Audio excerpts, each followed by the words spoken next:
बात करते हैं उसके बीच में आपके अपने चैनल स्टडी मेरे पर दोस्तों बात करेंगे। एक सुप्रीम कोर्ट 6 जनवरी के एक महत्वपूर्ण आदेश कल सुप्रीम कोर्ट ने जारी किया, जहां पर सुप्रीम कोर्ट ने कहा कि अगर कोटे का लाभ लिया है तो सामान्य सीट पर हक नहीं। सुप्रीम कोर्ट का कल का एकदम लेटेस्ट आदेश 6 जनवरी का। तो आइए देख लेते हैं इस वीडियो के माध्यम से। तो वीडियो बिना स्किप करते बने रहिए मेरे साथ आपके अपने चैनल स्टडी मेरे पर। जो लोग चैनल पर नए हैं तो प्लीज़ चैनल को लाइक करें, शेयर करें, सब्सक्राइब करें, साथ में बेल आइकन दबाना ना भूलें ताकि मेरे वीडियो नोटिफिकेशन आप तक पहुँच जाए। शुरू करते हैं। तो सुप्रीम कोर्ट ने कहा कोटे का लाभ लिया है तो समान सीट पर हक नहीं है।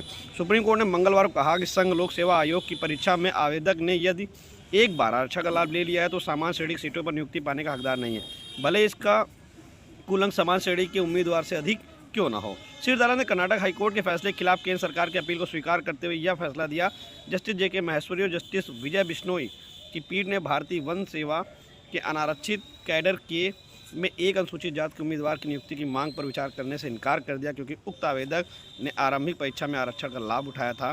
पीठ ने फैसले में कहा कि एक बार जब किसी आरक्षित श्रेणी के उम्मीदवार ने आरक्षण का लाभ ले लिया है तो उसे सामान्य श्रेणी की रिक्त यूँ सीटों पर नियुक्ति नहीं दिया जाता। इसके साथ सुप्रीम कोर्ट ने कर्नाटक हाईकोर्ट फैसले को रद्द कर दिया। अब इसको डिटेल में थोड़ा देख लेते हैं। इस नया सुप्रीम कोर्ट का 6 जनवरी का आदेश, जिसमें मामला एक एससी उम्मीदवार का यूपीएससी आईएफएस एग्जाम का था, जहाँ पर प्रारंभिक परीक्षा में आरक्षण का लाभ लिया गया। अंतिम रैंक के आधार पर सामान्य कैडर में नियुक्ति मांग ली। ठीक है। सुप्रीम कोर्ट ने कहा जो उम्मीदवार आरक्षण की छूट लाभ ले चुका है तो वह बाद में सामान्य की सीट पर नियुक्ति का दावा नहीं कर सकता। यह आदेश खासकर तब लागू होता है जब भर्ती नियमों में एग्जाम रूल्स में ऐसा माइग्रेशन प्रतिबंध मौजूद। दोस्तों यहाँ पर एक चीज़ देखिए, स्पष्ट एक बात कि यह आदेश खासकर तब लागू होता है जब भर्ती नियमों या एग्जाम रूल्स में ऐसा माइग्रेशन प्रतिबंध मौजूद हो। उसके बाद फैसले का कारण जो था वो आप देखते हैं, आरक्षण में मिलने वाली छूट जैसे कट ऑफ, उम्र आदि को लेकर नियम स्पष्ट है कि अगर लाभ ले लिया है तो उम्मीदवार को अग्रलिखित आरक्षित श्रेणी में माना जाएगा। इसलिए छूट को लेकर बाद में कट ऑफ से ज़्यादा अंक पाने के आधार पर समान सीट के हक के लिए नहीं माना जाएगा। ठीक है। तो स्पष्ट यहाँ पर सुप्रीम कोर्ट ने फैसले के कारण क्या बताया, आप देख सकते हैं कि सबसे पहले इस छूट के बाद में अगर समान कट ऑफ से ज़्यादा अंक पाने का आधार पर समान सीट के लिए हक नहीं माना जाएगा। दूसरा पॉइंट था किन नियमों से तय हुआ आदेश। तो यहाँ पर दोस्तों IFS examination rule 2013 rule 14 second में यह स्पष्ट किया गया कि कोई भी आरक्षित वर्ग उम्मीदवार जैसे चयन में कोई भी छूट रियायत लागू हुई है तो सामान्य की सीट के लिए नहीं माना जाएगा। यानी छूट के लेकर पहले ही चयन प्रक्रिया में भाग लेने के बाद में सामान्य मानदंडों में चयन का अधिकार नहीं मिलता।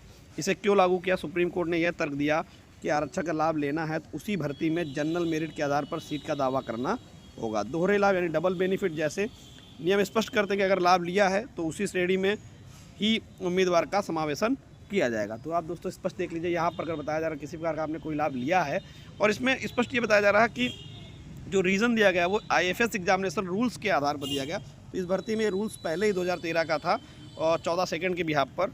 इससे पहले निर्णयों का प्रभाव, पहले कुछ हाईकोर्ट फैसले दे चुके जहाँ कहा गया अगर किसी रिजर्व उम्मीदवार से कोई लाभ नहीं लिया तो उसे जनरल कट ऑफ पार किया तो उसे जनरल कैटेगरी में रखे जाएंगे। इसका मतलब रिजर्व बेनिफिट ना लेने पर मेरिट बेस्ड इंक्लूजन संभव है, लेकिन अगर आप आरक्षण लाभ लिया है तो आप पहले से लिया लाभ माना जाएगा और आप सामान्य शामिल नहीं होंगे। इससे सुप्रीम कोर्ट ने कानून से स्पष्ट किया कि यह नियम रिक्रूटमेंट रूल्स के अनुसार बंधनकारी है। इसका प्रभाव कहाँ लागू होता है? तो दोस्तों जो आदेश आया इसका प्रभाव mostly UPSC, IFS, IAS, IPS जैसी आयोग की भर्ती, एसएससी, स्टेट, पीएससी, बैंकिंग आदि सभी प्रतिस्पर्धी परीक्षाओं में यह आरक्षण नियम और लाभ छूट का प्रावधान शामिल है। यह नियम खासकर तब लागू होता है जब recruitment rules relaxation taken migration ban जैसा प्रावधान स्पष्ट लिखा हो। दोस्तों यहाँ पर स्पष्ट किया सुप्रीम कोर्ट ने, यह नियम खासकर तब लागू होता है जब रिक्रूटमेंट रूल्स में रिलैक्सेशन टेकन माइग्रेशन बैन जैसा प्रावधान स्पष्ट लिखा हो।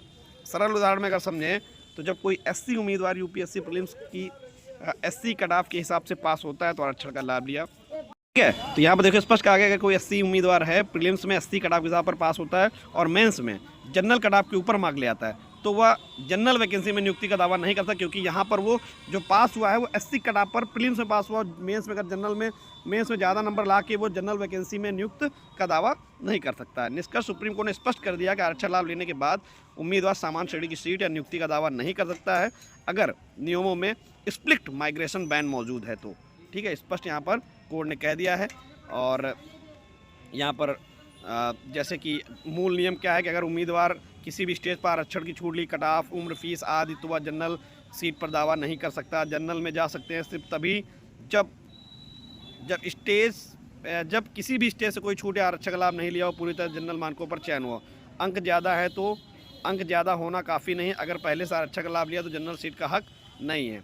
किन परीक्षाओं पर लागू होगा? तो दोस्तों ये आदेश खास तौर पर UPSC, IAS, IPS, IPS, state PSC, SSC, banking, अन्य सभी भर्तियों पर भी लागू होता है जिनमें छूट ली माइग्रेशन नहीं लिखा है।